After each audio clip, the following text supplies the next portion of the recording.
Hello everyone, this is part 12 of What If Naruto Was the God of Taijutsu, and I hope you guys enjoy this video and to like, to subscribe, and check out the playlist, to see more comment down below. Now let's start the intro. They call me a god. They call me a god. They call me a god. Join my membership, the perks are great. It's in the description. Sasuke, Hinata, Naruto and Lee all sat cozily inside of an igloo that Haku had made for himself as his main base of operations. An unconscious Neji and Tenten also lay in the small circular room. Things had been quiet for a while since Haku had vanished. They were hoping he would come back soon with a report on Guy-sensei.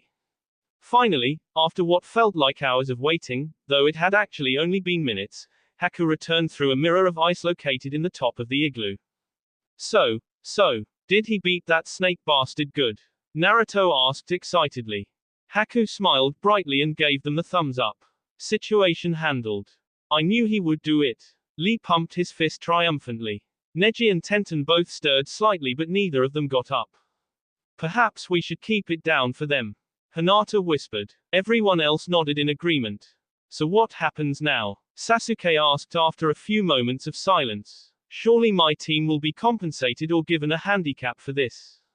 Haku shook his head sadly. As it happens, there is an article pertaining exactly to this type of situation in the Chunin exam guidebook I had to read before I could proctor.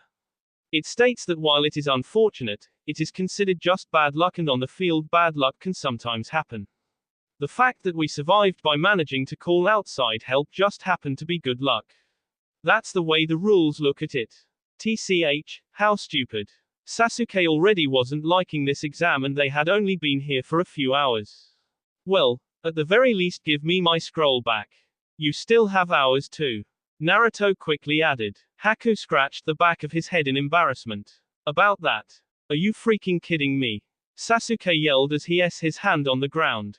Why the hell not? Let me explain. Haku held his hands in front of himself in defense. The scrolls have a one-time charge. Once you open it, the seal is completed and can't be used again. The scrolls you had are now useless. You can get us new ones though, right?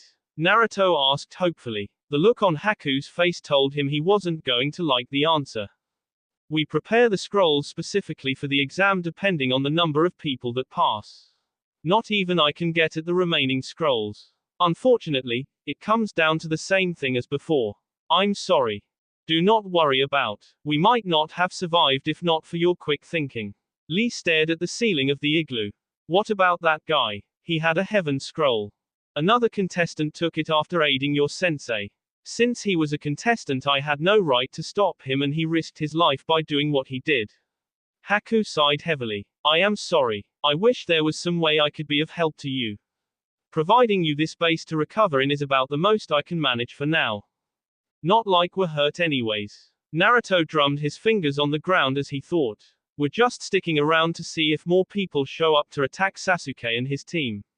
It'll be a good way for us to earn scrolls if someone actually does show up. Damn it, why did this happen? Sasuke s his fist against the side of the igloo in irritation. Why the hell was it us? Perhaps it was fate. Sasuke's eyes widened and he looked up at the person who had spoken.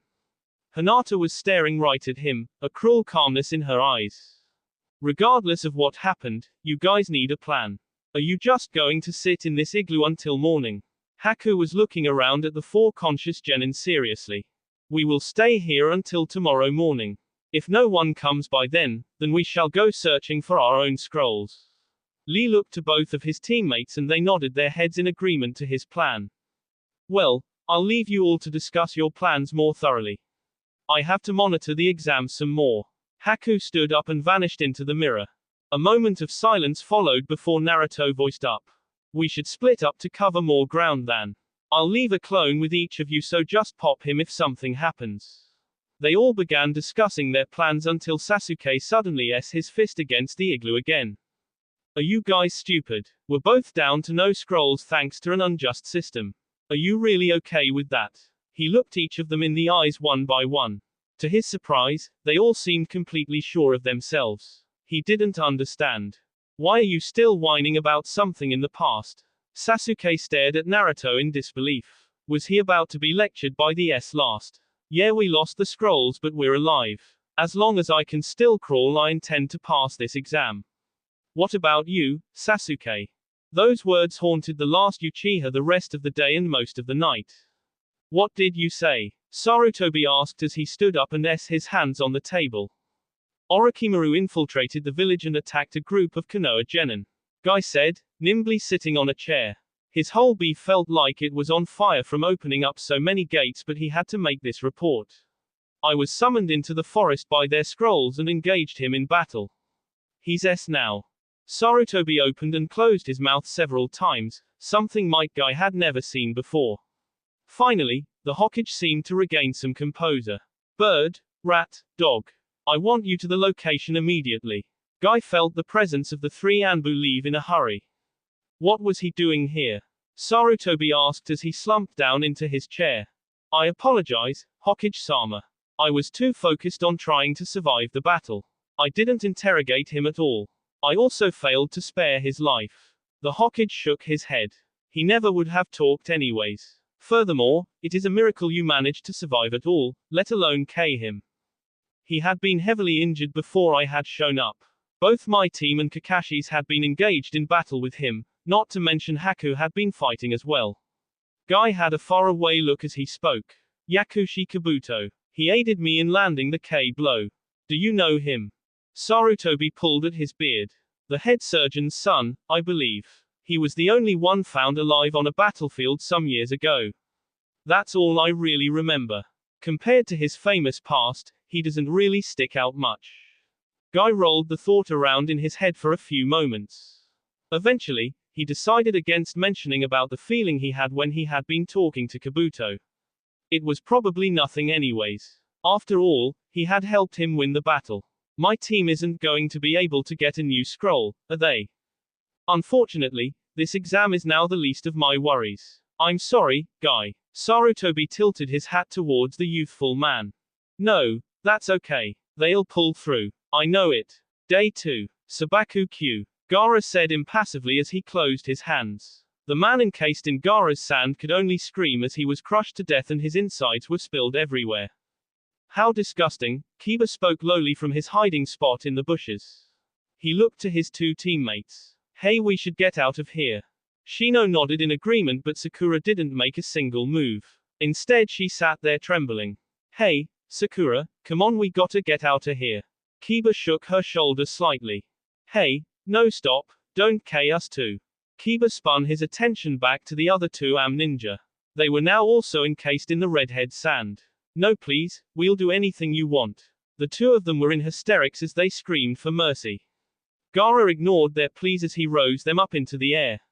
Stop screwing with us. We'll team up with you. We have an earth scroll, just take it. Sabaku Q. Kiba wasn't sure what happened. But 1 second Sakura was laying in the bush next to him and the next she was in plain sight of those crazy Suna ninja. Stop it. Can't you hear them? She shouted too late. They were already Silence followed her outburst on both sides. What the hell? Kankuro finally managed to say. After that, everything sprang into motion. Temari ran forward and pulled out her fan. Kiba and Shino jumped from their hiding places and grabbed Sakura. Temari swung her fan. Team 8 jumped out of the way just in time and started making a run for it. Damn it, after them. Temari yelled. She quickly took into the trees after the group. Gaara. Kankuro shouted. You stay here and look for the scroll. You leave that group to us. They might have a heaven scroll, which we need. Gaara said nothing but he glared evilly at his older brother. Kankuro shivered a little before he ran off too. Well. Looks like we lucked out and found us a group of newbies. Wouldn't you say, Yoroi? I think, you're right, Misumi. TCH, troublesome.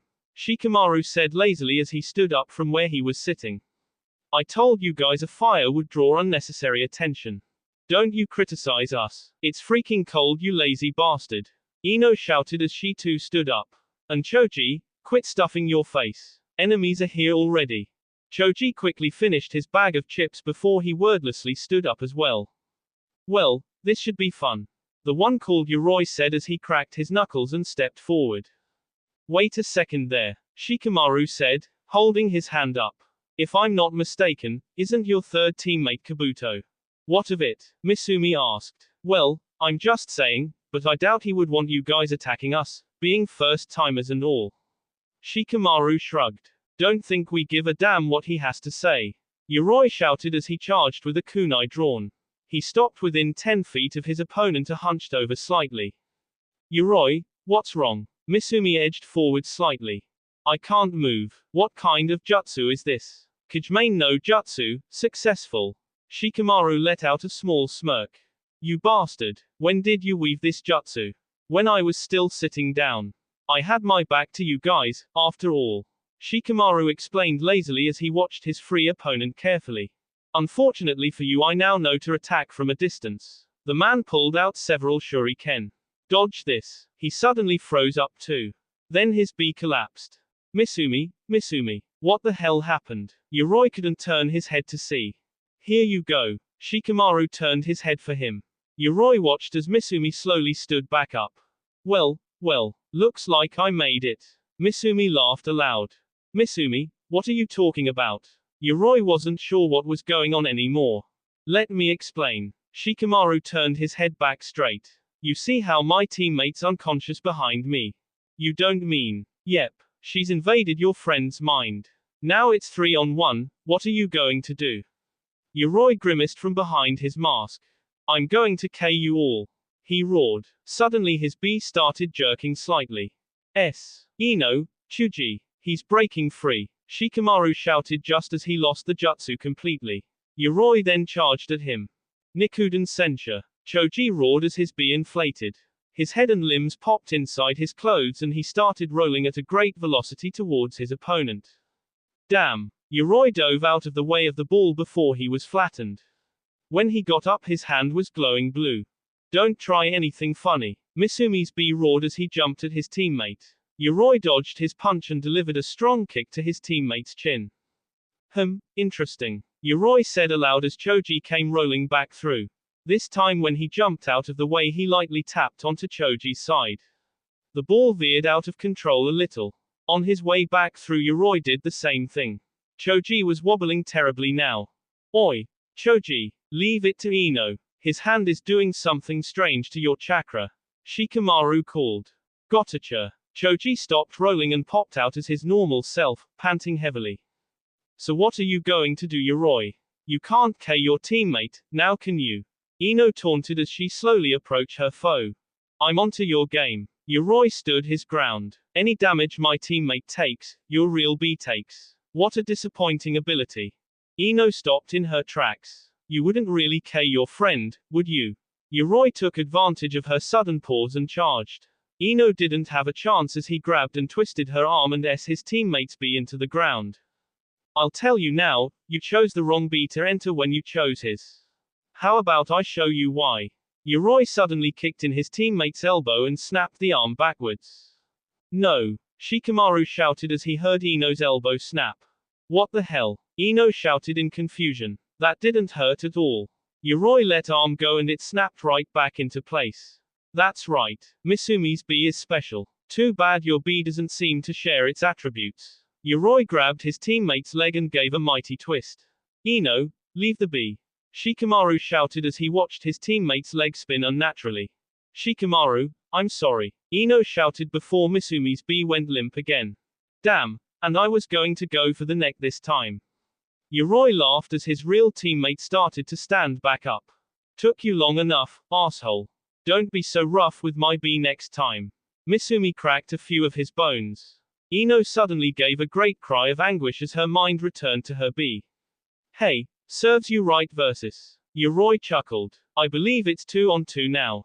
Shikamaru scoffed. You'll pay for that. He quickly ran through his hand seals. His shadow then sprang to life and charged the two older genin.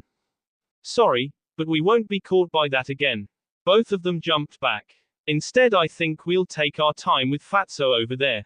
What the hell did you call me? Choji screamed. Oops. Looks like we hit a pressure point. Sorry, but I won't let you guys escape.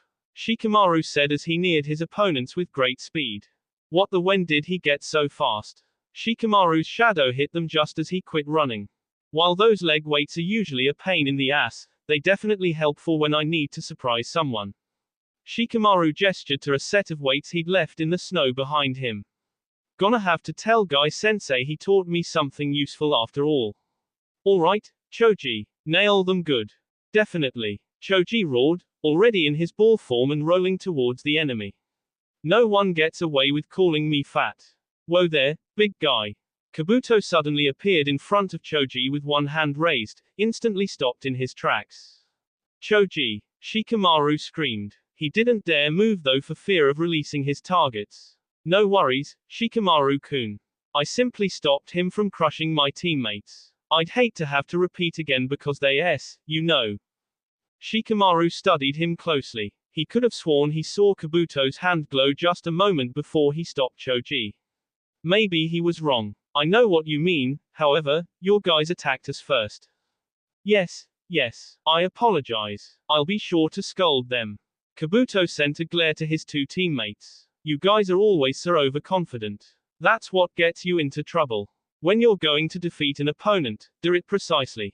Like this. With a flick of his wrist, 3 separate kunai plunged deeply into Shikamaru's torso. Shikamaru stumbled back and dropped his jutsu. Now don't worry, I kept him quite alive. So you can torture him as much as you want. Although I'd start with the fat one. Kabuto continued lecturing his teammates as if nothing had happened. You bastard. Shikamaru slowly started to sit back up. I wouldn't do that, if I were you, Shikamaru-kun. Kabuto walked up to him and bent down. You see, if you pull it out, the bee will run more freely. How about I help you and put it in a little deeper? Kabuto grabbed the handle and gave it a slight twist. Shikamaru let out a scream of pain. Oh, I'm sorry, perhaps I was a little too rough. Kabuto smirked maliciously as he reached into Shikamaru's pouch. Here it is. Kabuto pulled out his scroll. Ah, an Earth one too. Just what I was looking for. Thank you, Shikamaru-kun. Kabuto stood back up and walked over to his teammates. Don't take too long. Something big has happened. I'm going to meet with Saken's team now and I've already deployed Dosus. Kabuto whispered to them before he took off into the trees. Both of them gave small chuckles. Guess we should start with the fat one then. Yoroi asked. As if I'd listen to that guy. No, I'm gonna have some fun with this shadow manipulating bastard.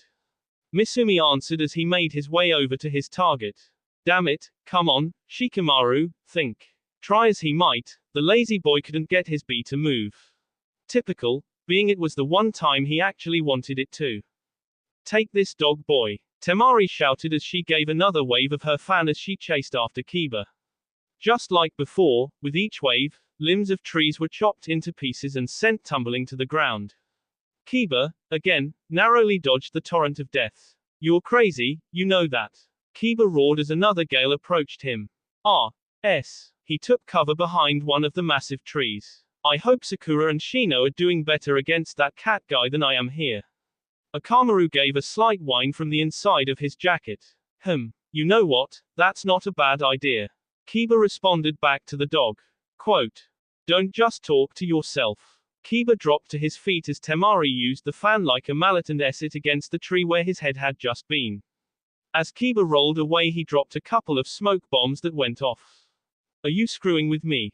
Temari opened her fan and blew all the smoke away with one mighty swing. Kiba was nowhere in sight. TCH, what kind of man are you? Running away from a girl like this isn't chivalrous at all. Fine, then I'll face you head on. Temari turned to see a giant grey drill flying at her. Gatsuga. Kiba roared as Temari rolled out of the way. Kiba barely missed but Temari still felt her clothes tear slightly. That's more like it. Temari shouted as she readied her fan. Kiba came spinning back around. Take this. She gave her fan another big swing. Kiba ran straight into the wind this time. At first he seemed like he was going to be able to drill clear through it. But then he started to wobble and then he veered off completely. Kiba painfully into the ground.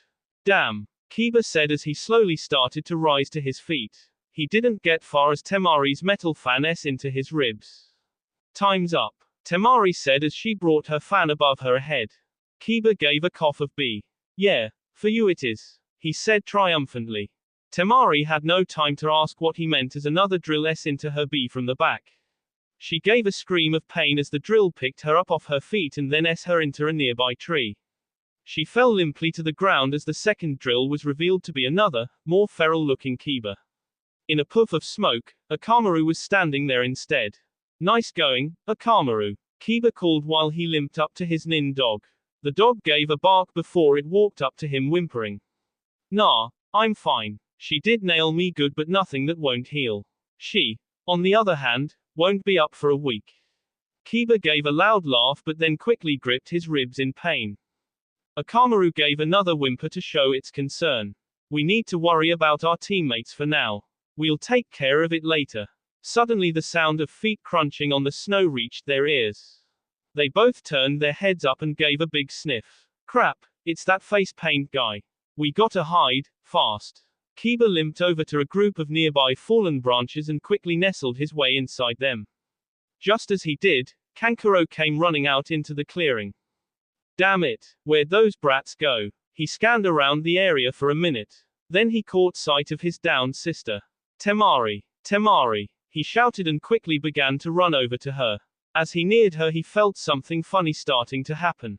Was the world distorting? No, it was more like it was spinning. The hell? Kankuro held his head as the world began to spin faster and faster. Genjutsu, Kankuro snapped his eyes shut and focused hard. When he opened them back up the world was right again. He quickly ran over to his sister, picked her up and ran out of the clearing. Don't worry, I'll get you to a safe spot. Once I do, I'll take care of those guys. His sister stirred slightly. Oh. She whispered slowly. Yeah, it's me. Here, I'm gonna set you down. Kankuro stopped jogging and leaned her up against a tree. You wait right here. I'll knock these bastards out. He turned to head out but Temari grabbed a hold of his pant leg. Wait, I'll come with you. She slowly stood back up. What? No way. Kankuro turned around to face her. You're hurt. I know you want Revan. Temari gave him a small, sweet smile. With a puff of smoke, Sakura took her place. Why you be? Kankuro stumbled backwards a little farther. Where's my sister? Sakura shrugged. Beats me. After I threw that genjutsu on you, I hanged and took her place. Shino dragged her real B off somewhere. But are you sure you want those to be your last words? Kankuro grimaced and stumbled back a little more. Gay, I'll K you. He pulled out a kunai and staggered forward. Before he got more than even a few inches, Sakura threw another kunai into his forehead. Kankuro jerked to a stop. His mouth slowly twisted up into a wicked smile. What the hell? Sakura took back a couple steps as sand began to pour off of Kankuro's B. Soon, a wooden puppet was revealed. The mummy on the puppet's back unraveled and the real Kankuro jumped from it. Too bad for you, whore. Now you're mine. The puppet's hand twisted up and several needles flew from it. Sakura jumped out of the way. The puppet dove after her, a spike extending from its arm. Sakura rolled backwards and narrowly dodged it. Next the head popped off. It flew at her with its mouth open and another needle poised to strike. Sakura gave a scream and shielded her eyes. To her surprise, and relief, the pain never came. When she opened her eyes, the puppet head was suspended in midair, inches from her face. What the hell are these things? Sakura looked past the head to see Kankuro being overwhelmed by insects. I never thought I'd be happy to see a bug in my life. Sakura said as she stood up and walked around the puppet's head. You're late, Shino. Moving AB takes time. I had to ascertain a good location to stow her. Shino said stepping out from behind one of the big trees. You couldn't just dump her on the other side of the tree?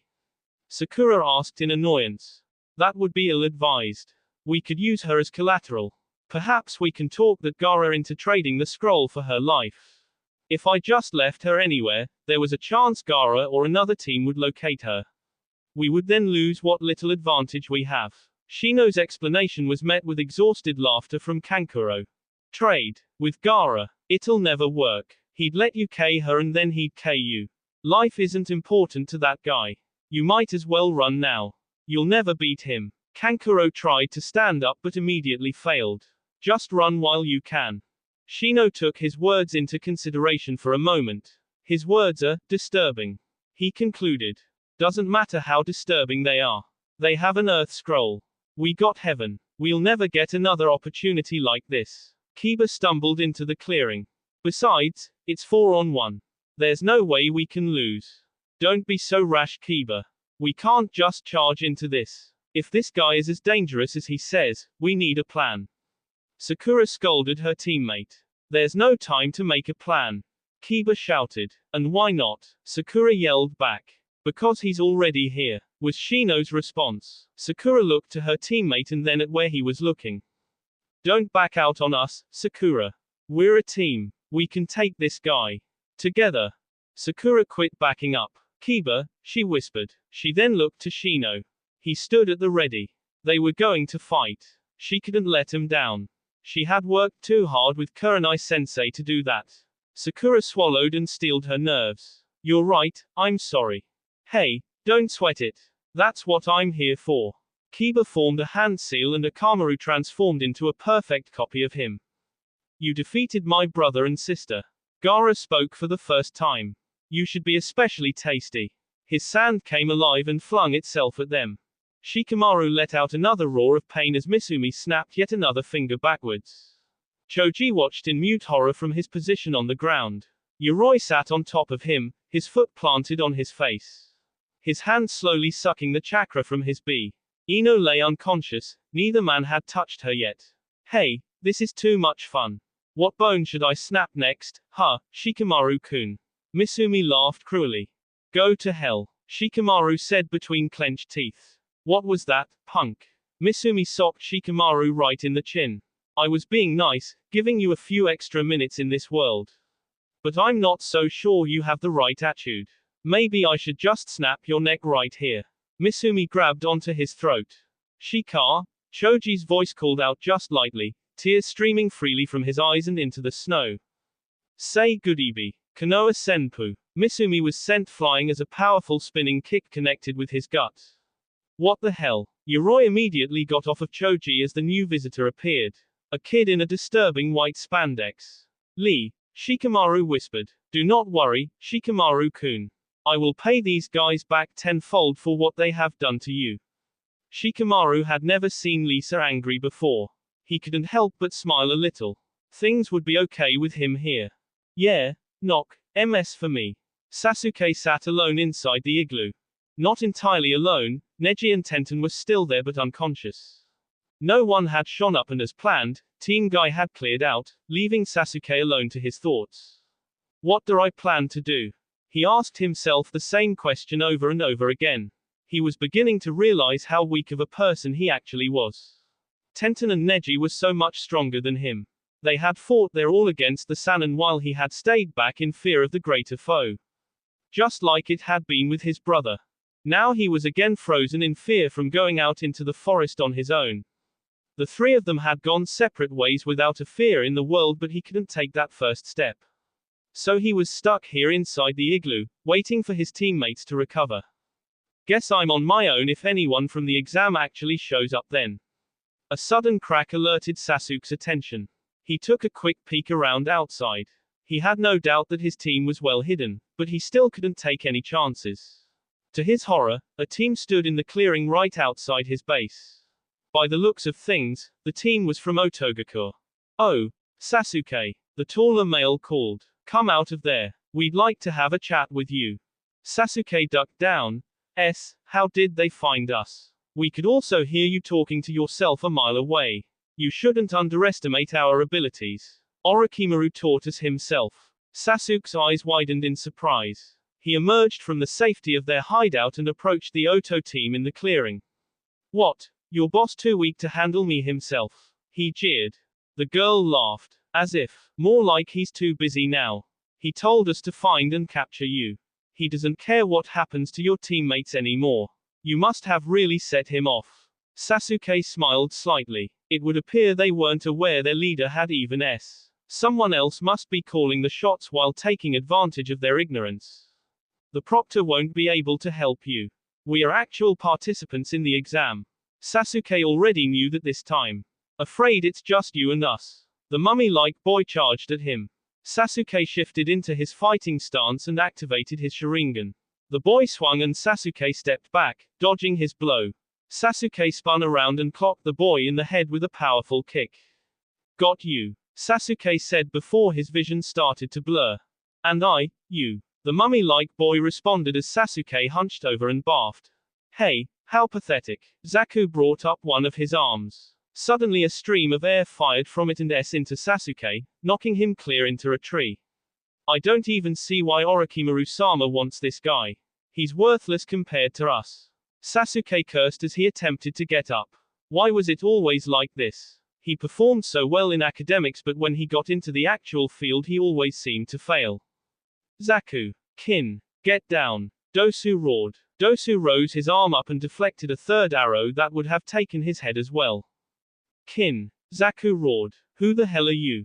He spun around looking for the one who his teammate. Ha, show yourself. He fired a shot of air randomly into the trees.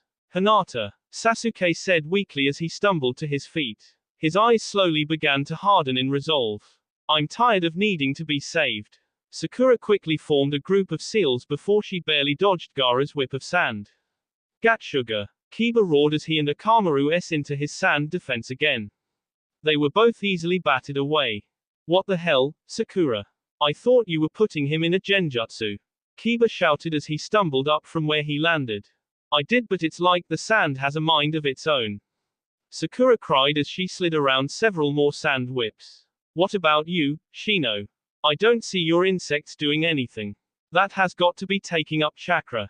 Kiba jumped out of the way of sand that was directed at him. I just dispatched a group of my insects and they were exterminated on contact. There might not be much I can do to aid us in this fight. Shino rolled under a whip that had been aimed to trip him. Damn it, then how the hell are supposed to win this one? Kiba roared. A hand of sand suddenly shot out and managed to grab a hold of him. Disappear. Gaara whispered and closed his hand. Kiba. Sakura shouted as she started to run for her teammate. She wasn't going to get there in time. Fortunately, Akamaru managed to drill through it in time, setting Kiba free. Thanks, bud. Kiba shouted as he jumped away. It is apparent that there is no winning. Shino said as he rolled up next to Sakura. Then what do we do? Sakura asked as she looked at her teammate. We give up. Shino said calmly as he stood up. We surrender, Gaara-san. No more. He shouted across the clearing. All the sand suddenly stopped. What the hell did you just say? Kiba yelled from atop a branch. Don't be an imbecile, Kiba. He is clearly far superior to us. Shino reached into his pocket and pulled out their scroll. Here is our scroll. It happens to be the one you need. We'll hand it over to you along with the location of your sister in return for letting us go. Gaara laughed in response. Shino pushed up his glasses in irritation. I am making a serious proposition. Gaara's laughing immediately ceased. A scary moment of silence rang over the forest. I don't care about your offer. The only thing I want is B. His sand shot forward and grabbed a hold of Shino. Shino! Sakura screamed as she latched onto him and pulled him back. The only thing left was his arm when Gaara closed his hand. With a sickening crunch and a scream from Shino, and the scroll along with his arm were gone.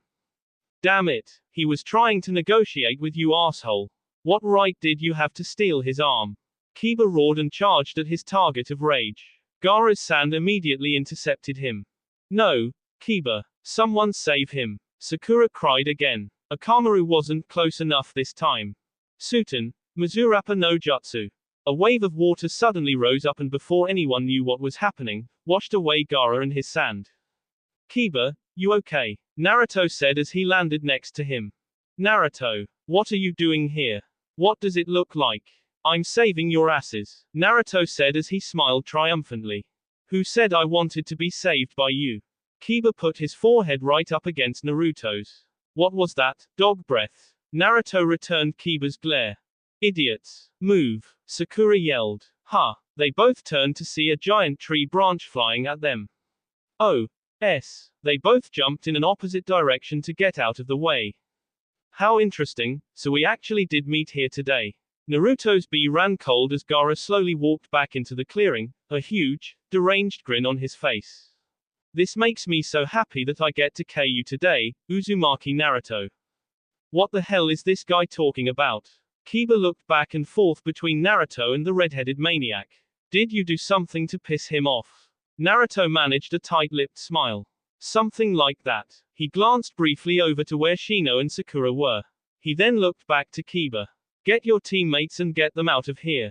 Kiba gave him a furious stare. Don't tell me what to do. You think I'm just gonna leave you to fight this guy on your own? Before Naruto could respond, another giant logged into his bee and carried him off. Naruto. Kiba stared at the spot the boy had been with huge eyes. You bastard. He spun to the redhead. He wasn't even paying attention. What's your problem? I'm not interested in your talk. I want to K him now. Gaara said impassively. That does it. You've hurt too many people. Kiba went to take a step forward but a hand on his shoulder stopped him. Calm down, Kiba. I'm alright. He spun around. Naruto stood right next to him, completely unharmed. To further Kiba's surprise, he was holding Kankuro's semi-conscious bee. Wah. How? Kiba fumbled for the proper words. Just 1 second, I'll explain. Naruto walked past Kiba and looked straight at Gaara. He then held up his hand with only his index finger extended. 1 minute, Gaara. I'll fight you in 1 minute. Silence rang across the clearing. Kiba was baffled. This guy couldn't be reasoned with. Why would he listen to anything Naruto had to say? You have 50 seconds left. Kiba's mouth hit the ground. Gaara was giving him the minute. Naruto wasted no time. He spun around and gave Kiba a hard look. It was a shadow clone. I have another one next to your teammates. Kiba spun back to see another Naruto talking to Sakura. He's telling her to take Shino and run as we speak.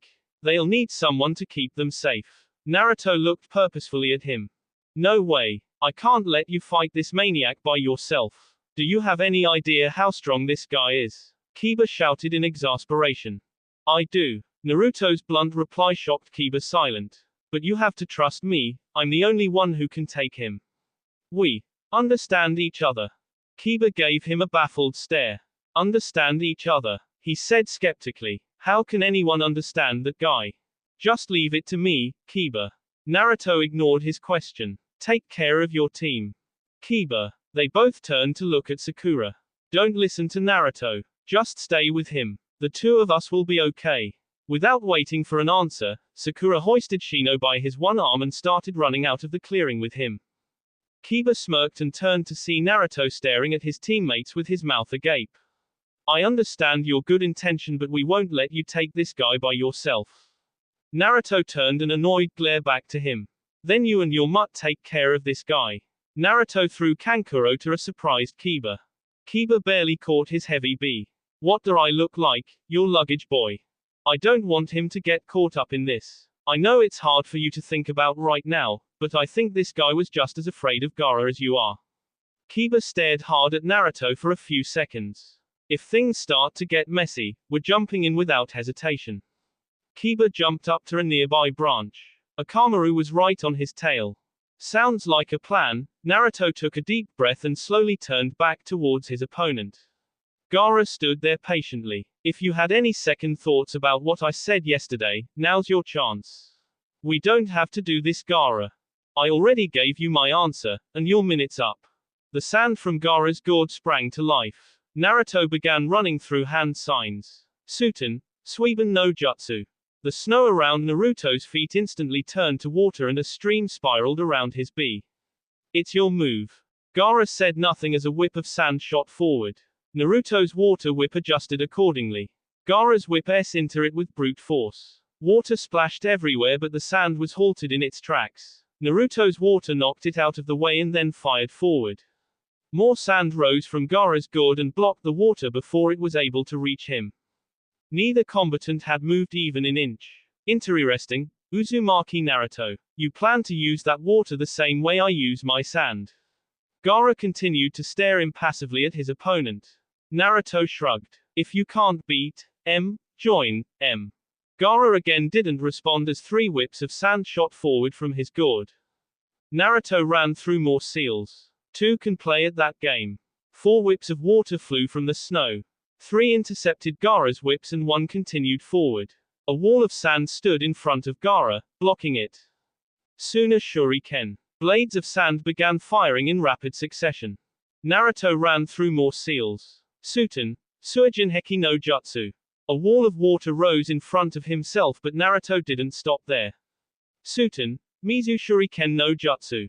Water pellets to match Gaara's sand were fired off from the wall. Sand and water into each other relentlessly. Meanwhile, Naruto was already running through more hand signs. Suten, Suiben no Jutsu. More whips rose up and traveled forward, skirting the outside the range of the shuriken fire. They both went to strike Gaara from either side. To Naruto's irritation, more sand rose to deflect them. Gaara's sand immediately went on the offensive and copied Naruto's trick. Naruto grit his teeth and rose his whips back up to block the quickly flying whips. This was getting him nowhere fast. He was going to have to improvise to gain any ground here. Naruto took a quick chance to glance around to his surroundings. Something immediately caught his eye. This'll work. One of Naruto's whips grabbed a splintered piece of wood from one of the massive branches. It then hurled it towards his opponent. Just before it hit, the sand blocked it and let it fall uselessly to the floor next to his feet. Naruto, you're running out of water. Look out. Kiba's warning came too late as Naruto used up the last of the water in his current vicinity. What was left of his wall fired off into shuriken and his whips dribbled out of existence. Now nothing stood between him and an array of firing sand. Who's pathetic? Gaara's eyes widened in surprise. He didn't have a chance to turn to the voice as a fist into his face. Gaara rose his arm up to get his sand to defend him. Don't even try it. Another fist into his stomach. Naruto then jumped and delivered a spinning kick to his opponent's face, cracking it, knocking him down, and pushing him back away from the protection of his sand. However, Naruto was still in the middle of it all. It rose up in a dome around him and compressed inwards. Gaara stared at the dome for a second. No bee or screaming came from it. He slowly stood up. I see, that's how it is. He turned back to where Naruto had been standing when their duel began. He was still there, as if nothing had happened. Kawarimi no Jutsu. That's right. Naruto grinned happily. It worked like a charm. You let that log sit right next to you, inside your guard. I swapped in, knocked your ass around, and then swapped right back out. Pretty genius if I say so myself. Gaara stared at him silently. The cracks in his face were slowly repairing. I guess that armor of sand you were wearing meant you were prepared for it though. It hurt like a bee to punch you. Naruto shook the hand he had used to punch Gaara with. Naruto, behind you, you idiot. Spikes of sand pierced Naruto through the torso before the boy could even turn around. He stood there gasping for air for a few moments before bursting into smoke. Don't think I'd pick the same spot to stand. Gaara turned to his right. Naruto was charging right at him again. His sand instantly rose to his defense, but Naruto dodged and rolled out of the way. He made it within Gaara's guard and landed another punch on the boy's chin. Naruto then backflipped away before the sand struck him from behind. How? Gaara asked as he stumbled back to his feet. More cracks were present on his face. Come on Gaara. Don't tell me you're surprised. Naruto rolled out of the way of the sand and into Gaara's guard again. With two quick jabs to the chin, Naruto dove out of the way again. Gaara's armor broke away completely now. You weighed the sand down with your water. Gaara spat out. Yep. Normally, I wouldn't be fast enough to run around it like this, but with your sand this heavy, there's no way I'm going to get caught. Naruto slipped back into the guard and aimed another punch at Gaara's chin. The boy managed to raise his arm just in time to block the blow, but he was still sent spinning to the ground. Oh, so you know how to block a punch after all. Naruto laughed as he danced backwards through the sand again. Without warning, his feet suddenly sunk into the ground. Gaara smirked evilly as the sand slowly rose him up. You can use that stuff to fly. Naruto tugged as hard as he could, but he couldn't get his feet out. Instead, he began to sink deeper.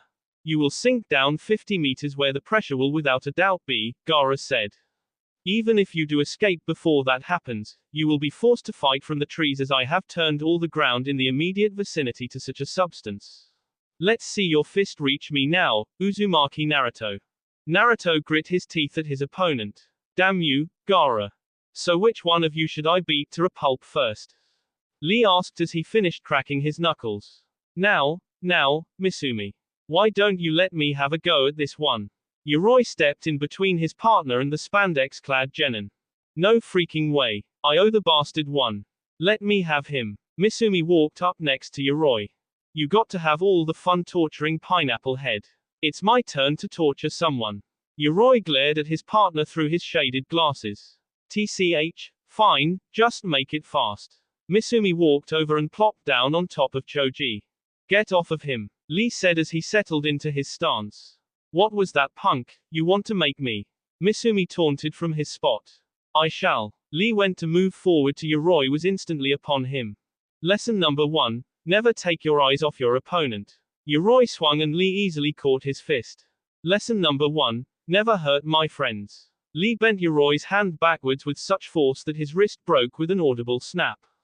Yoroi let out a howl of pain as he attempted to stumble backwards. However, Lee wasn't done just yet. He pulled the masked shinobi forward and drilled his knee right into the man's stomach. A powerful back-handed fist to the face later and he was sent painfully to the floor. Your turn, Lee said to a still confused Misumi. He took a step forward but paused as a hand grabbed onto his ankle. He turned his head and saw a glowing hand that belonged to Yoroi. I got you now, punk. I'll have all your chakra gone in a matter of moments. How do you plan to fight me then? Yoroi let out a small chuckle. Lee stared at his still-downed opponent for a moment, pity obvious in his eyes. It is most unfortunate for you. I am the worst kind of enemy you could possibly come up against. Ha! Yoroi looked up at him, clearly confused. I do not make use of chakra. I only use taijutsu. Your technique is just wasted effort on me. Why you're lying? Yoroi slowly stumbled back to his feet. I'll prove it. I've taken enough chakra now that there's no way you'll be able to fight back. Lee stared at him for another long moment. First gate, open. Yoroi charged at his opponent. Yoroi was launched high into the air. As he reached the arc of his fall, Lee appeared behind him, the bandages on his arms already spinning around and ensnaring his opponent. You bastard! Yoroi struggled to break free but to no avail. He could do nothing as Lee grabbed onto him when they began to descend. Omote range, Lee cried as they began spinning violently fast. He settled back into his stance and stared straight at Misumi who still had yet to move. Show yourself, Zaku roared as he continued to fire randomly into the trees. You'll pay for what you did to Kin. I'll rip your throat out. Zaku, you fool. Get down. Dosu tackled his teammate into the ground just as an arrow flew over their heads. Zaku looked up to see another 2 arrows flying towards them. He shot 2 streams of wind at the arrows, shattering them before they got anywhere near them. Now I got you. Zaku settled into a crouch, his hands pointed at the ground. Firing his wind cannon, he was launched high into the air. Zaku fell into the trees and landed on the branch he thought his opponent was at. No use hiding anymore. Zaku cautiously walked along the branch he was on. A small whistling sound reached his ears and Zaku stepped back just in time. An arrow struck right into the branch at his feet, an explosive tag attached to it. Zaku used his cannons to launch himself skyward again. The explosion was hot on his tail. As he ascended he finally caught sight of the person who had killed his teammate. You. Zaku turned his cannon and fired at her. Hinata nimbly jumped out of the way, firing another arrow as she did. Zaku pointed his hands behind him and launched himself towards her, dodging out of the way of the arrow as he did. Zaku flew with frightening speed towards his opponent and Hinata had little time to do much other than drop her bow and guard as he rammed into her with all his might. I got you now, you b. Zaku shouted with glee as he and Hinata rocketed away from the tree and out into the clearing. He brought his arm around and prepared to fire his cannon but Hinata's palm strike was faster. Zaku gave a cough of B as they both began descending towards the forest floor. Hinata pushed away from her opponent and landed on the ground with a hard roll, instantly jumping back to her feet. Zaku fired his cannons again, allowing him to gently touch down. Dosu was on her before she even had her bearings. Take this. Dosu swung a fist towards her. Hinata began spinning instantly. Kaiten. Dosu was blown off his feet and knocked back several feet before his fist got anywhere near her. Zaku pointed his hands at her just as her rotation began to lose speed. Let's see you block this. Don't forget that there's 2 of us, Sasuke said as he lowered his foot. You bastard! Zaku wiped the trail of B from his lip as he slowly sat up. He stood back up. You're both gonna pay. He flung his arm up and fired a cannon. Sasuke was blasted into pieces of mud. He then felt a tight grip on both of his ankles. Doton, Shinju Zanshu no Jutsu. Zaku's B was pulled underground until only his head was sticking out as Sasuke appeared from the earth. Zaku struggled for a moment to get free.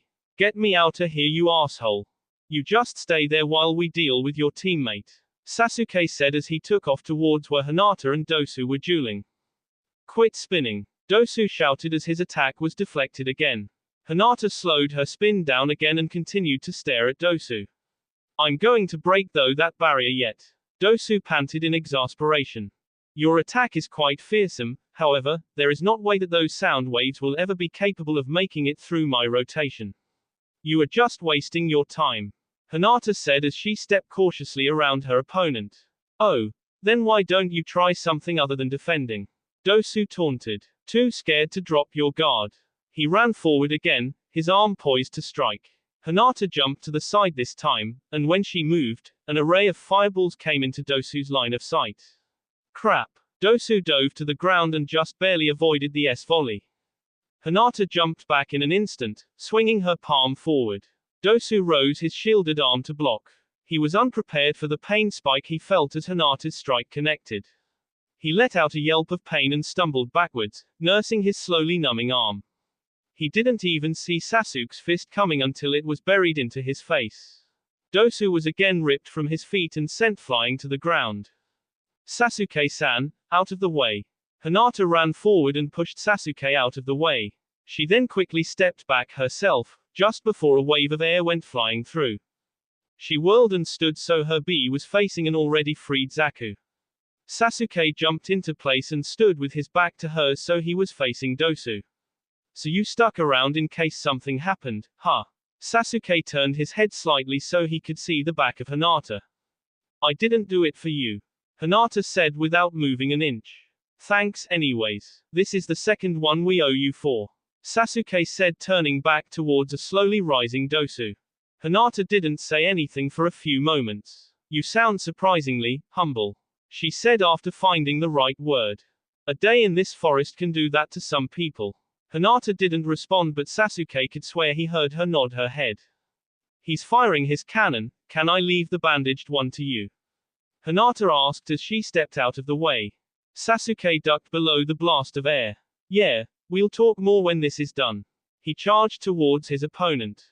Talk to you then. Hinata mimicked his action. Hang on Naruto, I'll have you out of there in just a second. Kiba prepared to jump from the branch to go after Naruto. No, don't come down here. You'll just get caught too, Naruto said as he continued struggling to get free. Well, how do you plan to get out of there without help? Kiba shouted back down to him. I'm working on it. Naruto was already buried up to his B and he was sinking faster. His face dawned in realization. I got it. He formed his favorite seal. Kage Bunshin no Jutsu. A string of clones popped up into existence, each one holding the ankles of another, all the way up to the branch Kiba was on. Okay, guys, go, Naruto shouted as he locked arms with the clone at the end of the chain. The Naruto on the end of the branch jumped backwards off of it. The rest of the clones were yanked backwards and Naruto was instantly pulled free. Each clone slowly popped out of existence until only 4 Narutos were left standing on the branch. Woo, that was close, the original said as he wiped his brow. I really thought I was a goner there. He turned back to Kiba who was staring silently at the blonde. What's up? Do I got something on my face? Naruto looked down and realized half his B was still covered in mud, easily distinguishing him from his clones. How did you do it? Kiba finally asked. Huh, what do you mean? Naruto turned his attention back to the dog owner. How did you get so strong so fast? Last time I saw you, you were the last and class clown. Kiba got angry as he spoke. Now you're fighting toe-to-toe with a guy that my whole team couldn't even get close to. A guy that ripped Shino's arm off without even blinking. Kiba stepped forward and grabbed Naruto by the collar. How the hell did you do it? Naruto stared darkly at Kiba for a minute. He grabbed his arms and stepped Kiba away from himself. How? I worked my ass off. Naruto said calmly. I trained nearly every hour I've been awake for a couple months now. I put every ounce of my being into becoming stronger. Now I won't let anyone ever look down on me again. I'll make the whole world acknowledge my existence. Kiba couldn't respond to that. For just a brief moment, he saw the same look in Naruto's eyes that he saw in Gaara's. Loneliness. We gotta move. One of Naruto's clones picked up Kankuro and jumped to another branch. Meanwhile, the rest of the clones took off to their own separate branches. Kiba quickly took off after the original, and just in time too. The branch they were on was obliterated by a wave of sand. That guy doesn't mess around, Naruto said as he slowly pulled out a couple of trench knives. Kiba observed each of his clones pull out copies of the exact same weapon. How do you plan to reach that guy with those knives? You can't even touch the ground. Kiba eyed Naruto's new weapon curiously. I plan to fix both problems in one go.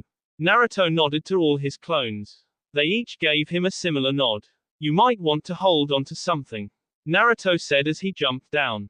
Wait, what are you going to do? Kiba shouted after him. Akamaru let out a small whine as he took Naruto's advice and latched firmly onto the tree. What are you attempting now? Uzumaki Naruto. Eat this. All four Narutos s in a wide arc just before they reached the bottom. They then stuck themselves to the tree just a couple feet above the ground. Kiba stared at Naruto as if he'd grown a second head. What the hell was he playing at? Did he go blind or something? Suddenly a strange creaking sound echoed across the whole area. Without warning, all the trees began tipping forward. What? Kiba couldn't even finish his sentence as the tree he was on picked up speed in its descent. He quickly scampered topside to the tree, Akamaru right behind him. Gaara's eyes widened in surprise as all the trees descended upon him. He could only raise more sand to his defense as they all piled on top of him. After a full minute of creaking and crashing, the trees finally grew silent as they sank partially into the quicksand that Gaara had made earlier. Each Naruto jumped up on the top side of one of the downed trees. One of them was still holding onto Kankuro. The original walked up to Kiba and gave him a nice pat on the back. Told you I had this, Naruto said cheerfully. Did you beat him? Kiba asked in astonishment. He didn't even care what Naruto had done, as long as it finally did the trick. Of course not, Naruto said as he began walking towards the center of the toppled trees. Suddenly they all started rumbling. Sand burst violently from the center of the trees and Gaara slowly emerged from his protective barrier, laughing maniacally.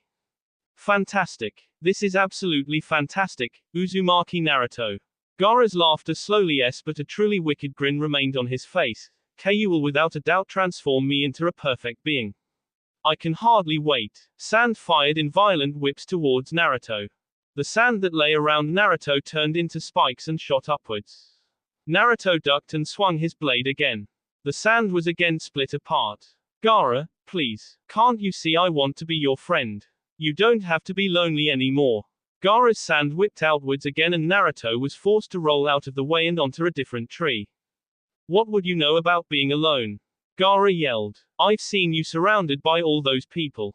By teammates who don't tremble at your very existence. The only thing we have in common is the burden we carry of being a human s. Sand continued to whip wildly, forcing Naruto to roll closer to Gaara to avoid being struck. You're wrong. I do know what it's like. I was alone most of my life. It is the worst feeling in the world. Naruto rose up and stood completely still. You can be accepted too. I can help you. Gaara's sand stopped and it all slowly retreated back into his gourd. It's too late for me, Uzumaki Naruto. Gaara said quietly. My hand has been long stained by the bee of others. The sand in his gourd sprung back into life. You hear me, Uzumaki Naruto? It's too late for me. TCH, damn. Naruto dove out of the way as sand again began flinging wildly about. If I can't get you to see reason by talking, then I'll just have to beat the s out of you and shove it in your face. All four Narutos began sprinting towards Gaara. Already. Gaara roared as a whip made contact with one of the clones. Each Naruto was now only 30 feet away. A couple feet closer and another clone was popped out of existence. Only two Narutos remained as they dove closer to their target. Gaara's sand nailed the last clone, popping it as well. Just you and me. All of Gaara's sand switched towards the remaining Naruto. I guess this is gonna have to be close enough. With a great roar, Naruto swung his blade at Gaara. All the sand stopped at once. Time seemed to stand still for everyone. Gaara stared at Naruto with wide eyes. Naruto peered at that sand looming over him. Kiba watched in horror as Naruto appeared to be moments from being crushed to death. Finally, the sand fell harmlessly to the ground around Naruto. What is all this? Gaara's eye slowly shifted down to the bee around him. What is this strange feeling? Don't worry, I see you just enough to immobilize you. As long as you don't move around, this won't kill you. Naruto said as crouched down in front of Gaara. It's fortunate I managed to get so close though, the farther away, the harder it is to control the exact length of those wind blades. Naruto, you got him. Kiba shouted as he jogged up to the two of them. Akamaru, still shaped like Kiba, was right next to him. Naruto turned slowly to Kiba and gave him a small smile. Yeah, I got him. So what now? You don't intend to let him live, do you? Kiba had heard most of Naruto's pleas, but wasn't really sure what to make of them. What the hell is going on? Kiba said as he took a couple nervous steps back. I don't know. Naruto rose to his feet. Gaara, calm down. It's going to be okay. More incoherent screams was the only answer Naruto received. Without warning, a giant puff of smoke filled the area. When it all cleared, a giant tanuki of sand stood where Gaara had once been. What is that? Kiba whispered as he stared up in horror at the thing that stood as tall as the trees around them. It couldn't be, Naruto said, not even hearing Kiba's question. He transformed into his demon. The giant monster's head shifted slightly to look down at them. Uzumaki Naruto, the creature spoke with Gaara's voice. You'll pay for hurting me in such a way. Gaara roared as he punched at the ground where Naruto and Kiba were.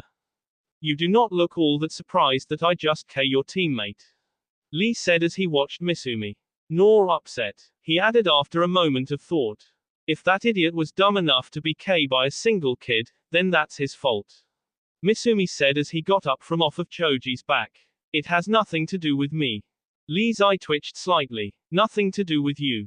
Lee repeated slowly. He was your teammate. How can you be so cold? At the very least you should realize that you cannot pass without him. Misumi laughed out loud when Lee finished his outburst, something that only infuriated the genin further. Pass the exam. I don't give a damn about these exams. I only entered under orders. With that idiot I don't have to worry about passing anymore. I can just go crazy and kill all of you little as slowly as I want. You make me sick. Lee cleared the distance between himself and his opponent in a single step and punched him hard in the face. Misumi's head spun around several times and stopped facing backwards. Lee stepped back in surprise. Misumi's head spun back around and his face was facing Lee again. If I recall correctly, you told Yoroi how unfortunate he was, having to fight someone his ability had no use against. Lee grit his teeth and took another step backwards. Now you are in the same position. Your taijutsu will have no effect against my bee. I can dislodge my bones at will, allowing me to bend my bee any way I want. Misumi charged at Lee, fist raised. Lee brought his arm up to catch his fist. To his surprise, Misumi's fist bent and his arm spiraled around Lee's arm. It then constricted, keeping Lee from putting distance between himself and his opponent. Misumi threw another punch that connected with Lee's face. Lee stumbled backwards. Where do you think you're going? Misumi tugged him back and threw another punch. Lee caught his fist this time and sent a strong kick into Misumi's gut, knocking him backwards. Lee gave a tug of his own, pulling Misumi back to him. Two can play at that game. Lee jumped in the air and delivered a spinning kick to Misumi's head. His head bounced sideways and then straightened immediately back out. Bastard, we'll see how you like it when I break your wrist. Misumi constricted his grip more but nothing happened. What the hell? You cannot break my wrist when I am stronger than you are. Lee punched Misumi in the face again, knocking his neck completely backwards. Misumi uncoiled his arm and let himself stumble away from Lee. You broke my nose. Misumi's voice came out nasally as he held his hand below his chin. So at the very least, your cartilage can be broken. Lee said with interest. In fact, if I recall, you never said anything about your bones being immune to damage. You just said you can just disjoint them. Misumi sneered from under his veil. Oh, did I guess right? Lee asked as he stretched his arms. Even if you were right, it'll do you no good. You'll never be able to break them when I can simply stretch out of harm's way. Misumi said as he slowly approached Lee again. We'll see about that, Lee said as he reached into his back pouch and pulled out his nunchaku. He gave it an experimental swing before he settled into a stance with it. You think that toy will help you? Misumi laughed as he charged towards Lee again. I know for a fact that you're just acting tough. Even if you don't use chakra for ninjutsu, everyone needs chakra to survive. You opened the gate to hide your own weakness. That may be true, but I still have enough strength left to defeat you. Lee said as he met Misumi's charge. He swung his weapon and Misumi swung his arm like a whip. The two clashed into each other and bounced backwards. Misumi's leg stretched behind Lee and pulled forward in an attempt to trip him. Lee backflipped and landed expertly on his feet. He then made a series of quick jabs into his opponent's chest with his nunchaku. Misumi swung his arm, wrapping it around Lee's waist. He hoisted Lee into the air and swung him over his bi. He picked him up and did it again. He repeated the process several times until he released his grip. Lee lay motionless on the ground. That's what you get for using one of the inner gates against Yoroi. Your normal dexterity and agility was greatly weakened thanks to your ignorant usage of Su. Wah, Misumi bent over and coughed up more. Looks like you did not notice, Lee said as he sat up. So what? Misumi's nasally voice came out breathlessly. Breathing was quickly becoming difficult for him. So, I punctured both of your lungs multiple times with your own ribcage. Lee explained. Your lungs are slowly filling with your own bi. In just a matter of moments, you will drown in it. Lee shakily rose to his feet. He put his nunchaku back into his pouch. You bast. Your arrogance and your ability cost you this fight, and your life, Lee said as he walked over to Shikamaru. He hoisted the shadow user up slowly. Are you okay, Peachy? Shikamaru said as he let Lee gently move him back over to where Ino and the campfire was. We owe you one. Nah, I know you would do the same for me. Lee laid Shikamaru down as gently as he could, but the boy still hissed in pain. Lee, once you get Choji over here, just leave us. Their third teammate could come back soon. You won't be able to beat him. These wounds are nothing, Shikamaru-kun. I was simply putting on a good show. Lee flexed his muscles and gave Shikamaru a toothy smile. No, it's not that. This guy, he isn't normal. There's no way he should still be a genin. Something is up here. Those guys didn't enter the exam to get a promotion. They're here under orders. I think they infiltrated the village. Shikamaru shifted slightly from where he lay. Those are some serious accusations, Shikamaru-kun. Lee stared at him for a long moment. But I agree with you. Lee gave a small whistle. The shadow clone Naruto had made landed down next to him an instant later. Dispel so the original knows what happened here. I'm going to take these three back to the igloo, Lee ordered. You got it. The clone saluted and then vanished in a cloud of smoke. Your S. Zaku shouted as he continually fired bursts of wind that Hinata was easily dodging. Yurukan. Hinata charged with her hands ready to emit chakra. She swung her arm just as Zaku fired a shot of wind. The two forces collided in a violent blast of energy. A minor explosion knocked both of their arms backwards. Hinata recovered first and swung hard with her other arm, catching Zaku right in the chin, sending him flying with the strength of the blow. Kaiten, Gokakyu no Jutsu. Sasuke inhaled deeply and then breathed out a giant ball of fire. Dosu rolled out of the way and made another attempt to get close to Sasuke. The Uchiha ran through more hand seals but wasn't fast enough as Dosu got within range and swung his arm. To his annoyance, Sasuke dissolved into mud right in front of him. Kaiten, Hosenka no Jutsu. Dosu turned tiredly towards a volley of fireballs approaching him. Damn it, that hurt. Zaku rubbed his chin as he slowly stood back up. You're really going to pay, he said as he angled his hands back at Hinata again. As I thought, Hinata said, causing Zaku to lower his hands a little. You and your partner are both one-trick horses. You both rely heavily upon your weapons to do anything. Zaku clenched his teeth. Let's see you say that to me when you're laying S on the ground. Zaku fired his cannons again. You keep making these threats. Hinata stepped to the side, easily avoiding the wind blasts. Yet you make no show of backing him up. YUYB. Zaku fired another round of blasts. Hinata slipped easily in between them again. Yurukan. Hinata yelled as she thrust both arms forward and into Zaku's stomach. The boy was lifted off of his feet and fell unconscious before he hit the ground. Dosu jumped out of the way as Sasuke's hands erupted from the snow beneath him. You won't get me with that technique like you did, Zaku. Dosu looked over just in time to watch his last standing teammate collapse from the assault Hinata just dealt him. He sighed in annoyance. There was no winning at this rate. Stop. I surrender. Dosu yelled as Sasuke began running through more seals. Dosu pulled out an earth scroll and laid it down on the snowy ground. I'll give you this in exchange for me and my teammate's life. I can also promise you that we won't attack again during the remainder of this exam. Sasuke eyed him carefully, looking for some kind of trickery. Let him go, Hinata said as she approached the two of them. His scroll is real. They can't pass anyway, so they have no further need to attack you. Sasuke looked towards Hinata and then back at Dosu. He lowered his hands and gave Dosu a small nod. Dosu bowed down to them.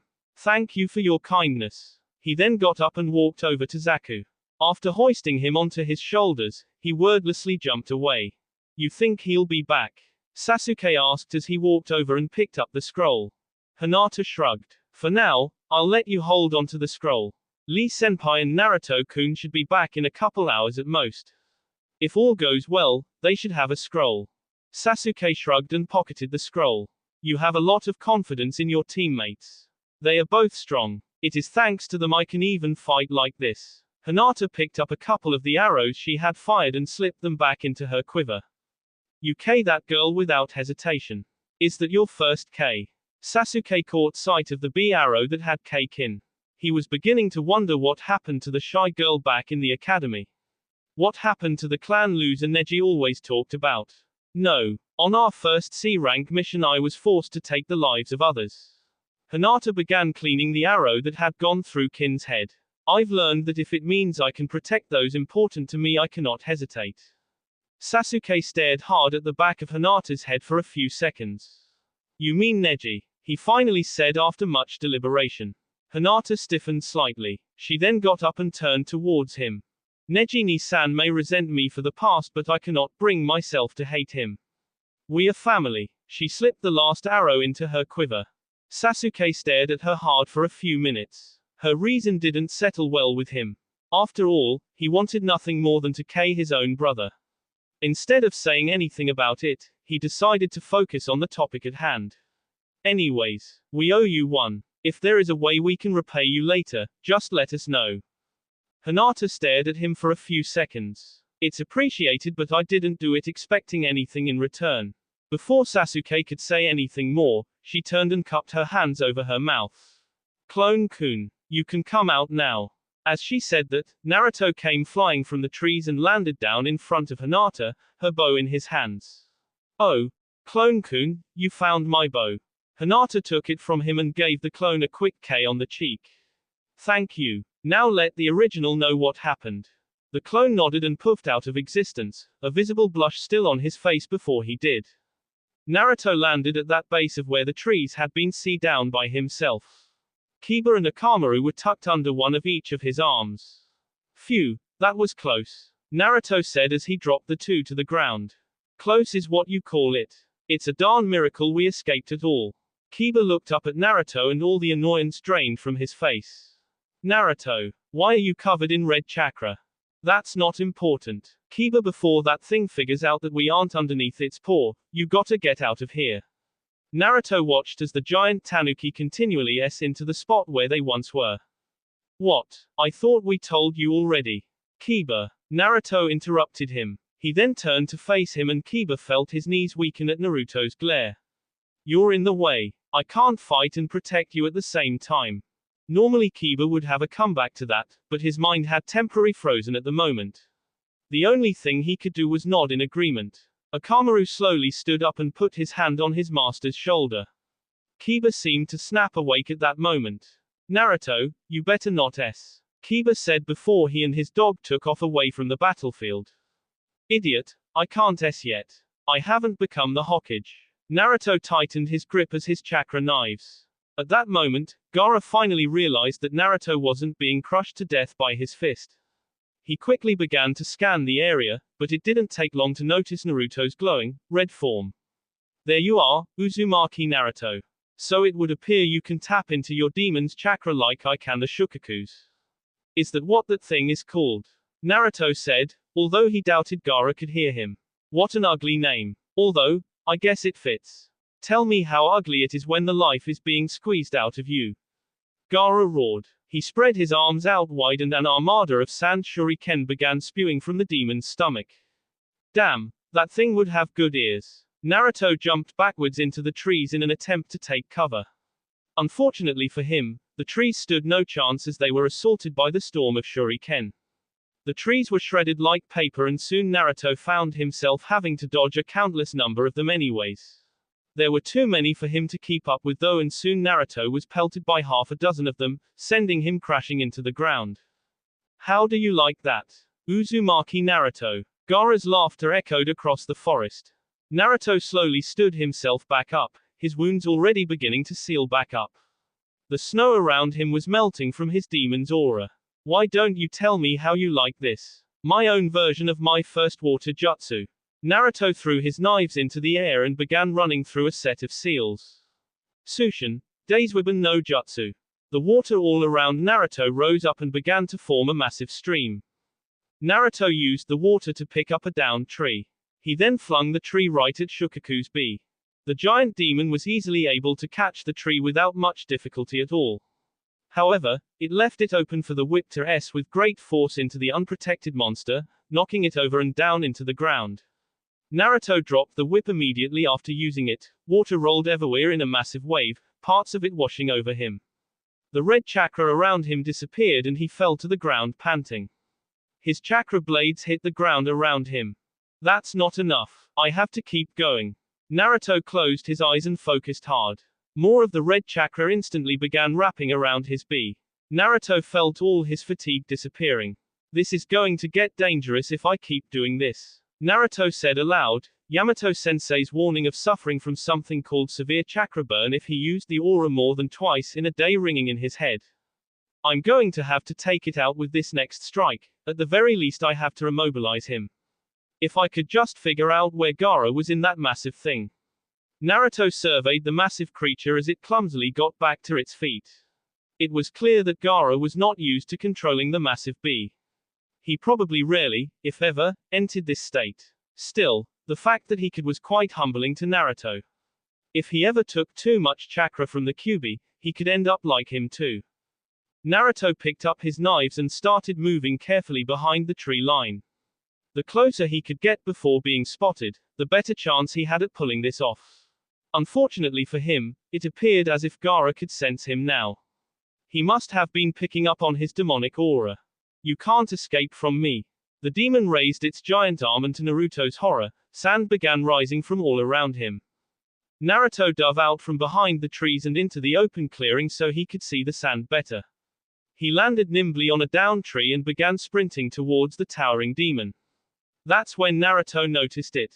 The demon was breathing incredibly heavily. In fact, it looked like it was in intense pain. Hey, Gaara, you need to stop fighting now. The more you move about, the more you're going to be. You'll less if you keep fighting. Naruto stopped running as sand whipped up from all around him. He spun in a circle, his blades activated. The sand broke apart around him and Naruto charged straight through. Gaara, I know you can hear me. Stop this. Do you want to S? Shut up. Don't act like you are actually concerned about me. Gaara yelled as he turned around and swung his massive tail towards Naruto. Naruto dropped low and hugged the surface of the tree he was on. Shukaku's tail flew over him by mere inches. He slowly stood back up. But I am concerned about you. I don't want you to S. I finally found someone exactly like me. I already told you. We are nothing alike. Gaara rose his massive arm and swung down at Naruto again. This time the boy was forced to jump out of the way as the hand tore the tree he had been on to splinters. The demon's breath was getting heavier and more ragged. I have no choice then. To stop you from moving, I'm gonna have to knock your ass down. Naruto pumped all the chakra he could into one of his blades and swung hard at Shukaku's leg. You're annoying. Naruto had no way of dodging this time and he was flung well across the clearing of fallen trees right into a still-standing one. Naruto let out a small groan as he slid down into the soft snow beneath him. I'm so glad this aura is on right now, I really think that would have killed me if I had been normal. Naruto stumbled back to his feet in time to see another barrage of shuriken flying at him. If that's how you want to play it, Gaara. I'll just have to defeat you, so I can save you. Naruto gave a bestial roar and charged straight into the storm of sand. He jumped, ducked, rolled, and weaved his way through all the sand with great speed, every step bringing him closer to his goal. Alright, 2 blades this time. Naruto stuck both blades on one hand and focused what was left of the red chakra into them. Quote. Not good. Naruto had to backpedal fast before he got flattened by the falling tanuki. He just barely got clear when the thing hit the ground, the massive shockwave from the force sending him flying. Damn you, Uzumaki Naruto, Gaara rumbled, his breath coming in short gasps at this point. I'll kill you yet. The beast itself was no longer speaking as Gaara slowly emerged from its forehead. Gaara, you must understand by now. We have to stop. You don't have the B left to go on, and I'm pretty much taxed on chakra too. Naruto said as he stumbled back towards the now visible redhead.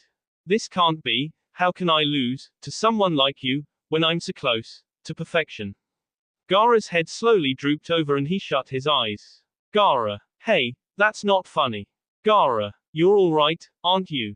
Gaara. Each time Naruto said his name, his voice got a little louder. Suddenly the Shukaku started breathing again, but that didn't make sense, Gaara was still visible. Then Naruto noticed something troubling. Before, the demon's eyes had been a faded and dull yellow. Now they seemed vibrant. They seemed alive. Woohoo. Finally, a voice that wasn't Gaara's roared as the beast slowly started to rise itself up. It's been forever since the kid has fallen asleep in this form. Hot dog. The wind feels fantastic. Is that the real Shukaku? Naruto couldn't believe what he was seeing. If the beast was alive though, that meant Gaara had to be too. So that meant he still had time. Shukaku started to stand up but immediately fell over. Ah damn. That kid got reckless and lost me a leg. The tanuki stuck its tail underneath itself and then stood back up to his full height. Yeah, this'll work just fine. Shukaku gave a great big laugh. Naruto swung his chakra blade with all his might. Damn it, I guess I really am out of chakra. I may have no choice but to pull on the fox's power again. Yo, who the heck's poking me down there? Shukaku peered down and caught sight of Naruto instantly. Oh, just a wee lil fella. I know, how about we play a game? The beast said while it clapped at the idea. Naruto ignored the beast and focused hard on pulling out more chakra. Here's how the game goes. I try to K you, and you just stand there and S. You got it. Shukaku didn't wait for a response. Okay then here we go. The tanuki inflated his stomach and then S down on it with one of its fist. Futon, Renkuden. The beast spit a giant air bullet straight at Naruto who disappeared just before it hit. Sorry, but I don't want to play your game. This time the fox's aura will only last a few seconds, enough for one S. Don't be such a meanie. The Shukaku used its tail to launch itself straight into the air. Naruto's blade missed completely. No way. Naruto's eyes followed the beast as it rocketed into the air. It can jump. It was much more coordinated than Gaara had been when he was in control. Futon, Renkuden. Naruto realized too late that he let his surprise cost him. Pieces of mud were flung everywhere as Naruto's B formed a massive crater in the ground. Just as he finally stopped moving, the fox's aura disappeared. Hey, looks like the damn thing saved my life again. Although this time, I think every bone in my B is broken. Naruto couldn't bring himself to move at all. Not even to wipe away the B that was leaking into one of his eyes. Ah man, you ain't S yet. Shukaku landed on the ground outside of the crater, causing a miniature earthquake as he did. Well, I'll just have to fix Tar. What? Who? Naruto tried to turn his head, but couldn't. Naruto, are you okay? A strand of pink hair came into his view. Sakura. Naruto asked in surprise. What are you doing? Get out of here. Not without you. When Kiba showed up without you, I immediately came back.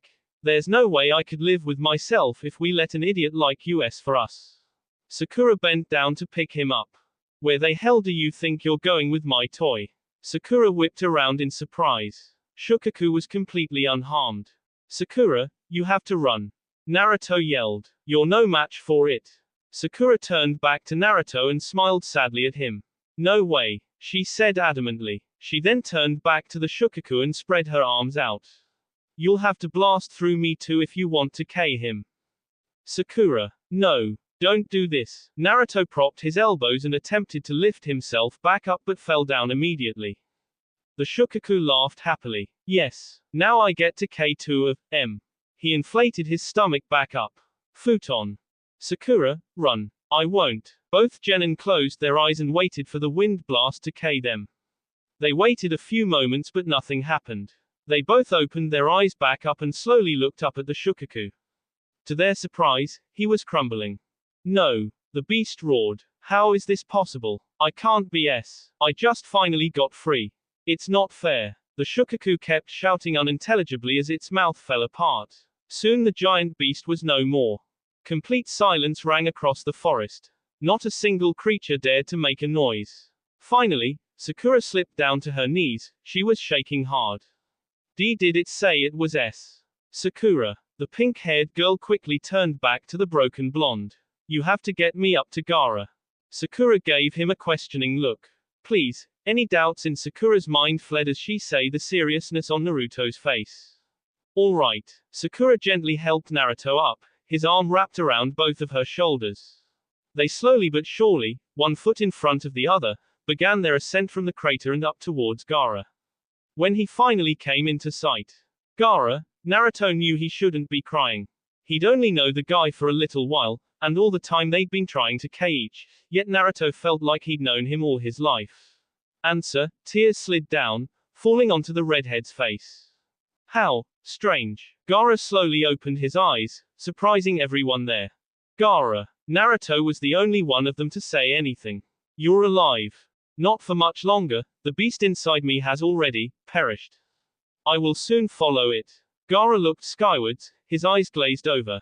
No, Gaara, you can't S. You're not supposed to S. Naruto said as more tears fell down and hit Gaara's face. It's funny. I didn't think anyone would cry for me when I S. Naruto's eyes widened. He had said the exact same thing to Lee when he thought he was S. Thank you, Uzumaki Naruto. Gaara's breath became almost non-existent. I believe that if I would have just given you the chance, we would have made great friends. Gaara closed his eyes and all breath left his bee. Gaara, open your eyes. Gaara. Naruto violently shook the redhead that laid on the ground in front of him. You can't S. Not like this. If you S like this, that means that I K you. Gaara didn't respond. Naruto slowly began to realize that he would never be able to respond. He was S. Naruto. Sakura took a slight step closer when the other person there started chuckling. She looked up in surprise at Kankuro. Naruto did the same. I can't believe it, Kankuro said quietly. I can't believe someone actually managed to K Gaara. Kankuro burst out into complete laughter. You're amazing. You Konoha genin are truly something. Kankuro had to hold his side to catch his breath. Finally, that bastard is S. He wheezed out. You asshole. Naruto stumbled forward and slugged the older genin right in the face. Kankuro stumbled backwards and Naruto lost his own balance, still greatly wounded from his previous fight. What the hell? Kankuro asked. I don't want to fight you. He nurtured his wounded cheek. Well, I wanna fight you. Naruto roared from the ground. He was your teammate, damn it. He was part of your village. Don't you dare laugh at him cause of this. He was no teammate or brother of mine. Kankuro shouted back. Brother. Naruto whispered in shock. That's right, even if we shared parents, I will never recognize that creep as a B relative. He deserved what he got. Naruto was prepared to shout at him again, but Sakura instantly cleared the distance and S Kankuro for him. What the hell is with you people? Kankuro now held his other cheek. No. Sakura shouted. What the hell is wrong with you? You are the worst kind of S in the world. How could you say those terrible things about your own brother? Naruto looked at Sakura in shock. If you knew about his history, you would know why. Kankuro brought up his arm to hit Sakura back. I do know, Naruto said, causing him to stop. I know exactly the kind of past he had. Being hated by everyone in his village. Receiving looks of disgust for something he had no control over. Having all the other kids' parents tell them to stay away from him. Sakura stared sadly at the blonde boy. You have one too. Kankuro finally started to fit the puzzles together. That's right. Naruto glared up at him. I have the Kyuubi no Yoko sealed inside of me and everyone in the village hated me for it. Sakura let out a small gasp and Kankuro's eyes widened. I always used to wonder what it would be like to have a family. Naruto continued on. To have an older brother who would look out for me and protect me from everyone. A mom and dad who would actually love me. Sakura felt tears start to form around her own eyes. Meanwhile, Kankuro's face became more and more impassive as Naruto spoke. But now I'm starting to wonder, would they have treated me like you guys treated him? Naruto slowly got back to his feet. Would they have laughed if they knew I was S? Naruto asked his unanswerable questions. Like hell I'd know. Kankuro spat. Look, I don't care anymore. He's S and there is nothing you can do. But you can take the Earth Scroll that he has. Kankuro gestured to Gaara's B. We have no need for it anymore. I'm going to go find my sister. Kankuro turned away from the two genin and his S-brother and began to stroll off. Where the hell do you think you're going? Naruto took a step after him but stumbled. Sakura caught him before he could hit the ground. Get back here so I can kick your ass. Naruto, just let him go. You can't fight him in this state. Sakura whispered gently. Why do people have to be that way? Naruto said so only Sakura could hear. Kankuro was getting farther and farther away. Sakura said nothing and slowly led Naruto back towards Gaara. You should be thankful. Both turned to see Kankuro standing still and looking at him. Without Gaara, you ruined the plans of our village. Otogaku won't dare make a move now either. Having said that he turned back around and left. What do you think he meant by that? Sakura asked curiously. Naruto shook his head. He didn't know either. Sakura set him down gently and then began shifting through Gaara's belongings, looking for the scroll. Naruto sat there in silence as she did. Finally, Sakura cleared her throat. Naruto made no reaction so she decided to talk anyways. Did you mean it? Sakura paused before gathering the courage to press on. Do you really have the Kyuubi sealed inside you? Naruto nodded slowly. His eyes never left Gaara's lifeless face. Sakura didn't say anything again until she had the scroll. She pocketed it in her pouch and walked over to stand in front of Naruto.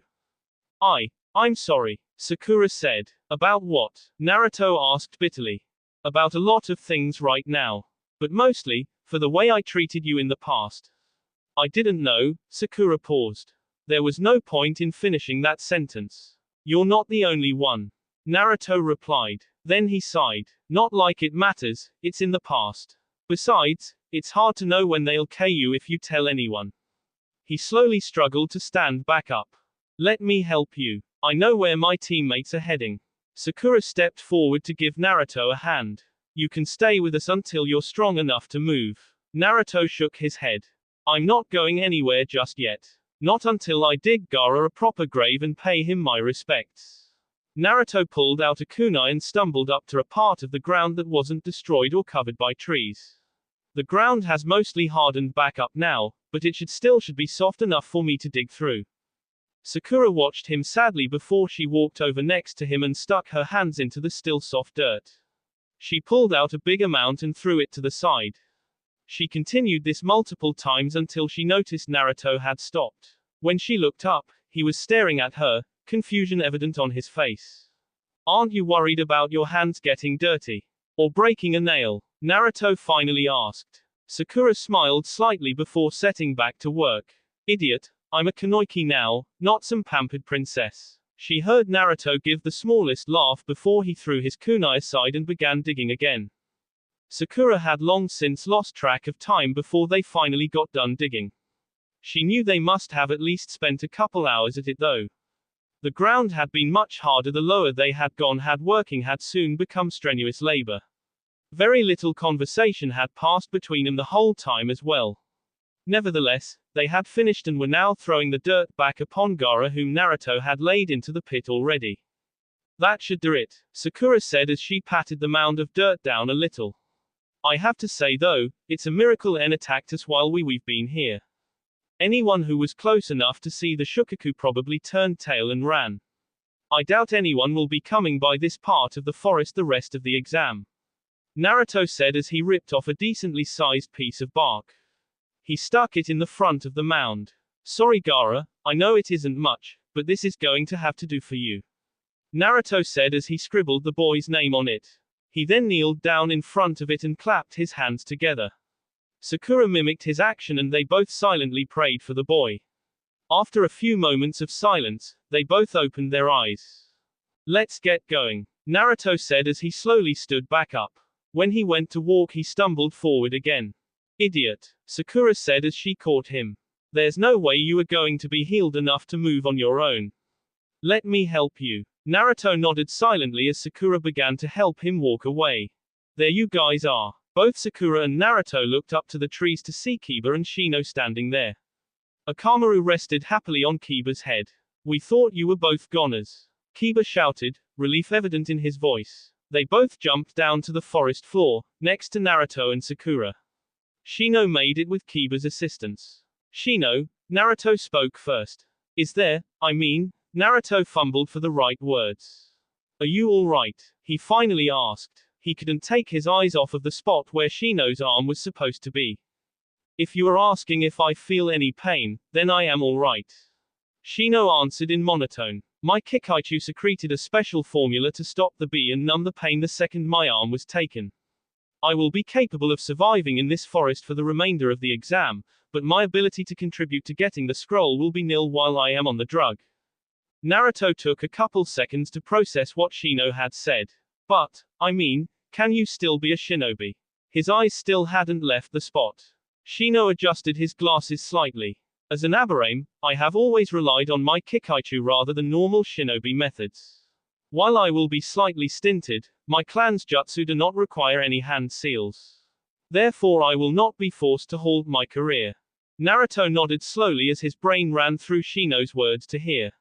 Finally, he smiled. I'm glad that you don't have to quit Shino. You may be a weird guy, but no one should have the goals taken from them. Shino pushed his glasses up again. Moving on. What are you guys still doing here? That guy isn't still alive, is he? Kiba tried to move the topic to safer ground but quickly realized his mistake as Naruto's face fell. Oh, I see. Kiba recalled Naruto's words during the fight. If he looked like this, that meant only one outcome was possible. I notice you built a grave with his name on it, Shino observed, making Sakura and Naruto cringe. Do not be alarmed. I am not upset. I am just making observations to determine the outcome of the battle. I also noticed that his sister is not where I hid her. So I can assume that the other brother found her and carried her off. Yeah, but he let Naruto have the scroll before he went off. Sakura pulled the scroll out of her pouch. Shino nodded again. Is that the scroll you need, Naruto-san? I suppose, yeah. Naruto looked at the scroll and then all of the people present. Then what are you waiting for? Go ahead and take it. Kiba gestured to it. Are you guys sure? Naruto asked as he skeptically reached for it. It is only logical. You are the one who defeated Gaara and you are the one in need of the scroll. Shino said as Naruto grabbed onto it and slipped it into his own pouch. So what are we going to do from here?